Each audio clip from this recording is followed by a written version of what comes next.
Prince Harry, the Duke of Sussex, has re-entered the public stage not through Netflix or opera, but through the more austere corridors of the Royal Courts of Justice in the Strand, that magnificent building.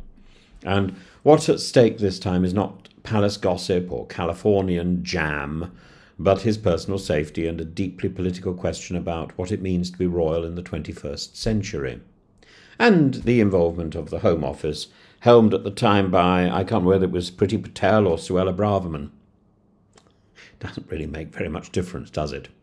In a deeply revealing interview the end of this week, Harry, just released in the press a few minutes ago, Harry has accused the British establishment of weaponising police protection to bully him into remaining a so-called working royal. A phrase which on its own deserves a short pause and a long sigh, because the very notion of a working aristocrat is a conceptual contradiction. If monarchy is about inherited privilege, what exactly is the work that distinguishes one sort of inherited position from another? The fact that they work is an addition, not a necessity. The idea of a working royal is an oxymoron. Smiling and waving, attending charity galas funded by the taxpayer, cutting ribbons with golden scissors. These are ceremonial performances, not professions. And yes, they might do it very hard, and they might work for long hours, and it might be stressful. But it's not work as such. And yet in modern Britain we have embraced the fiction that the royals are not merely symbolic figures, but public servants whose worth is judged by the number of engagements attended, handshaken. It's a popularity contest. And this makes Harry's claim all the more profound. He is arguing quite plainly that the decision to strip him of police protection in 2020 was not just bureaucratic or budgetary, but coercive, spiteful. This was, in effect, a royal HR tactic cloaked in national security jargon. And who made that decision? The Executive Committee for the Protection of Royalty and Public Figures, RAVEC, as it's quaintly known, backed by Home Secretaries at the time, Priti Patel and Suella Braverman, two women whose reputations for compassion and restraint are, shall we say, not widely celebrated. Harry's barrister, Shahid Fatima, KC, claimed it was that he was singled out for unjustified and inferior treatment, that he and Meghan were offered a bespoke security arrangement which demanded 30 days' notice and a bureaucratic rigmarole every time they stepped foot in the UK. A Kafkaesque system seemingly designed to discourage visits altogether, but of course if they were performing in a concert, they would get a police cavalcade. Meanwhile, protection continues uninterrupted for the King, the Queen, Prince and Princess of Wales and their children, because apparently your security risk only vanishes when you stop attending the Chelsea Flower Show. What is extraordinary is Harry's charge that this policy wasn't merely punitive, it was strategic. A last-ditch effort to keep the Sussexes in the fold. My worst fears have been confirmed, he said after hearing closed evidence in court. The implication is clear. This was not about safety, but submission.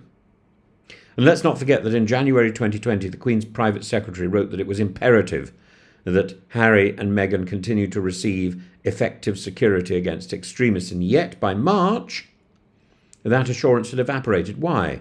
Who'd been whispering in his ear? We must scrutinise the role of palace advisers, those unseen, unelected figures who cloak themselves in constitutional neutrality while pulling levers with astonishing personal pettiness. Sir Edward Young, Sir Clive Alderton, these are not butlers, but with briefing notes, they're power brokers, often driven less by national interest than by dynastic control. If these men did, as Harry suggests, influence the Queen or the RAVEC committee to abandon security guarantees, then they must answer for it, as must the people in charge. Both Priti Patel and Suella Braverman presided over this arrangement. If there was political pressure to punish Harry for breaking ranks, or worse, to silence him through fear, then it's an indictment of both our security policy and our constitutional decorum.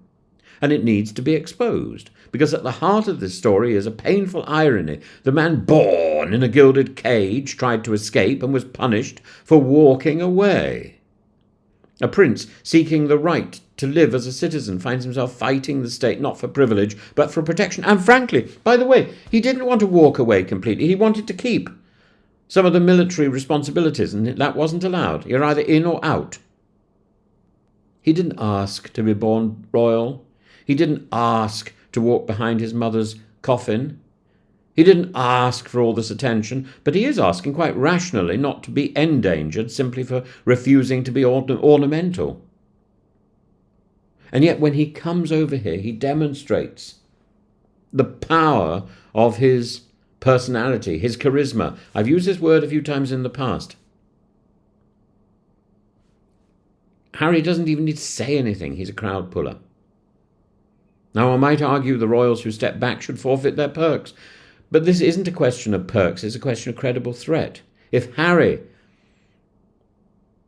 the son of the king, were to be attacked, a veteran of Afghanistan, subject to relentless media abuse, victim of tabloid intrusion, heir to a tragic royal precedent in his mother, is not considered worth protecting, then who is considered worth protecting?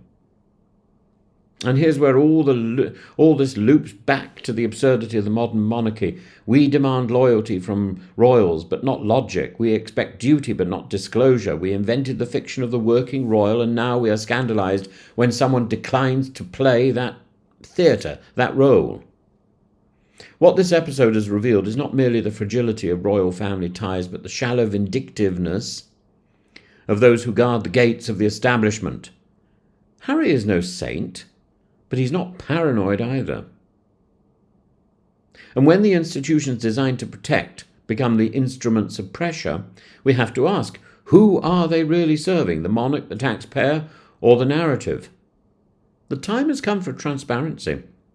The advisors who shaped this decision should come forward, the ministers who approved it should explain themselves, and we, the public, must stop pretending that the monarchy and meritocracy can be reconciled with the phrase working royal. What complete rubbish. The monarchy, if it is to endure, must be symbolic and sovereign, not managerial.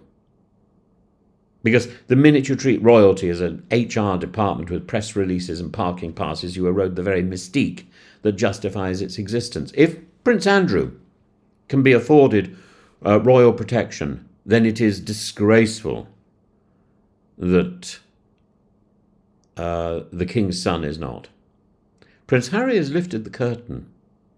What we see behind that curtain is not tradition, but petty bureaucrats masquerading as power brokers.